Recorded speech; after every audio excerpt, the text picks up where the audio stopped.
Hey everybody, it's Chris from Chris's Training Layout. It is the very end of December of 2018, and it's been about 3.5 weeks or so since my previous update.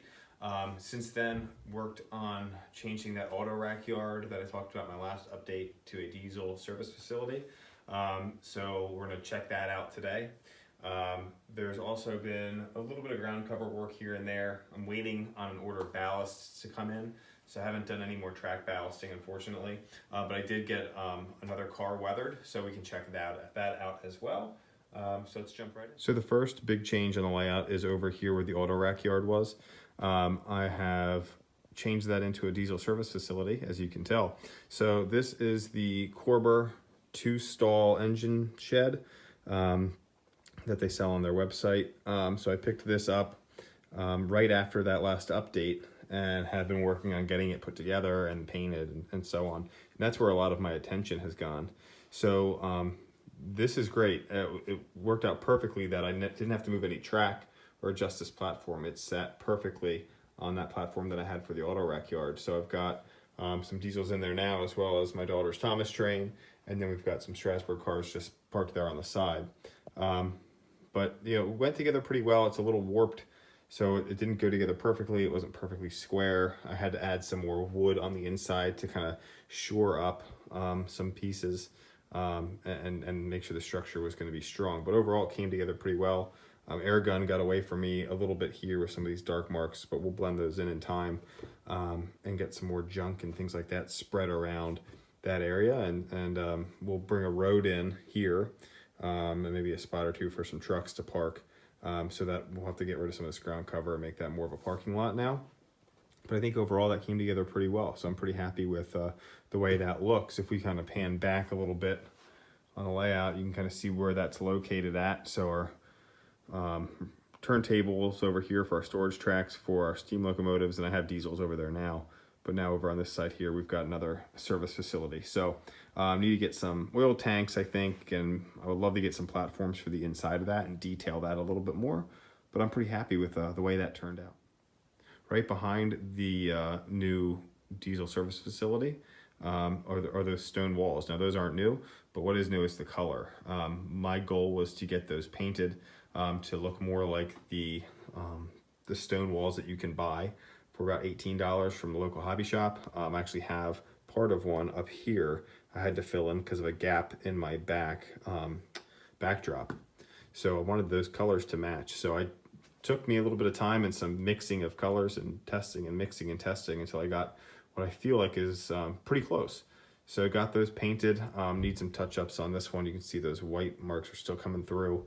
So we'll keep touching that up. And then now that those are the right color, I'll continue to add some more ground cover and some weeds growing through and help that fill in a little bit more. But I think those look a lot better. I also painted the two walls that are going to be over here, retaining this mountain back once that gets filled in. So those match much closer to that tunnel portal than they used to. So I'm really happy with the way that those all turned out. So as I said, there's a new car, got weathered. I had this Western Maryland gondola sitting in the back in a box, and I wanted to add that next to my diesel service facility, kind of as a dumpster, if you will, of junk. So I needed to make it look old and used and abused. So I took some time this morning to add some graffiti. What I did was I basically looked online for gondolas with graffiti, found one and a couple different pieces of graffiti that looked like it would be simple enough for me to try my hand at, and just used some acrylic paints and added the graffiti in random spots. Did a little airbrushing as well to make it look dusty and old. And overall, I'm really happy with the way that this car turned out. And then what we did at the end, just added a coat of dull coat as well to it to kind of clean it all up and make it look not as shiny. So I'm pretty happy with the way that turned out. I've never added graffiti to a car before. That was kind of leaving my comfort zone. You know, I'm pretty happy with the way that it turned out for my first go at graffiti. I've done weathering, but the graffiti's new. But yeah, pretty happy with it. Like I said, maybe we'll continue to let that weathering evolve on this car. As I said, it's going to be hopefully full of junk, old pieces of diesel parts and things like that I can find that just look like something that's authentic that you'd see out there next to an old diesel shed. One other thing that's new down here in the train room are some new shelves. I had one shelf up here at the top with those Bud cars, but I've added 5 more. I got these from Glenn Snyder Display Systems. They make an awesome product. If you don't have train shelves and you've got a bunch of trains and boxes, these just make your life significantly easier. I can just easily grab something off the layout, stick it on the shelf, or grab something off the shelf and stick it on the layout, as opposed to digging through boxes or anything like that. So I added 5 new shelves, and that allowed me to get my Santa Fe cars out of storage, as well as the F units there, the Chief set, some old aluminum passenger cars there that go along with those F units. And then I was able to get the reefers out. I'm hoping to continue to collect more of these reefers here. I've got the 2 Vision Line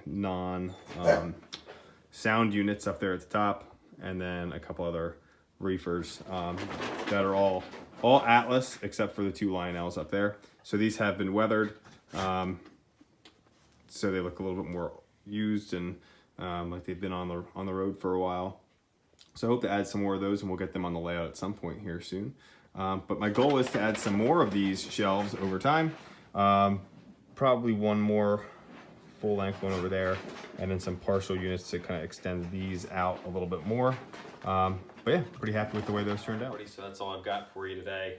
Pretty short update, but that Corber model took a lot of my time over the past few weeks. So once I get some ballast in, we'll get back to track ballasting.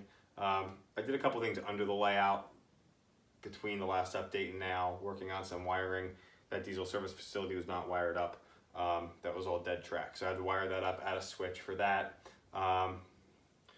With the holidays, we did a lot of running the trains with family here, and noticed a lot of issues with some switches. So going to be doing some troubleshooting over the next few weeks as well. But thank you for tuning in. Hope everybody had an awesome holiday. Very happy New Year. And we'll have a new engine unboxing video coming out here pretty soon. So be sure to check that out. Thanks.